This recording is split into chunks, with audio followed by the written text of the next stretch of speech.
Welcome to Class 8 Mathematics Chapter Power Play. Today we will learn a beautiful shortcut for combining powers.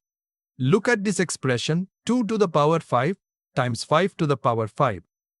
Expanding each one would be a lot of work. But what if there is a shortcut? Let us find it. We break down questions step by step to help you understand better. Hit like and subscribe to support the channel.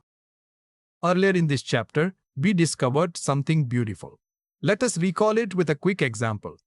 Take 3 to the power 4 times 2 to the power 4. If we expand both, we get 4 3s and 4 2s. Now watch carefully. We can regroup. Pair each 3 with a 2. 3 times 2 is 6. So each pair becomes a 6. We get 6 times 6 times 6 times 6 times, which is 6 to the power 4. Same exponent, multiplied bases. That is the key insight. This gives us our golden rule. M to the a times n to the a equals m times n, or to the power a. Here is our golden rule at the top for reference. Now let us use it on our problem. 2 to the power 5 times 5 to the power 5. Can we match this to our rule? M is 2, n is 5, and the exponent a is 5 in the first term and also 5 in the second term. Same exponent. The rule applies perfectly. So 2 to the 5 times 5 to the 5 equals 2 times 5 all to the power 5. 2 times 5 is 10. So we get 10 to the power 5. Now let us compute 10 to the power 5. 10 to the power 5 means 10 multiplied by itself 5 times. 10 times 10 is 100.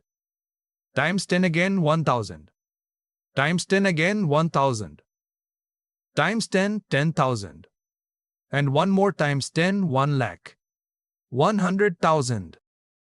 And there it is, the full chain 2 to the 5 times 5 to the 5 equals 2 times 5 all to the 5 equals 10 to the 5 equals 1 lakh. 100,000. We did it without expanding a single power. Here is your reusable method. When you see two powers with the same exponent being multiplied, the rule is m to the a times n to the a equals m times n all to the a. Step 1. Check that the exponents are the same. Step 2. Multiply the bases. Step 3. Raise the product to the shared exponent. Step 4. Compute. And here is a pro tip. When the bases multiply to give 10, like 2 times 5, the answer becomes a power of 10, which is super easy to compute. Whenever you spot the same exponent on two bases being multiplied, you can combine them into one clean power. That is a superpower for simplifying. Keep learning and keep growing. See you in the next question.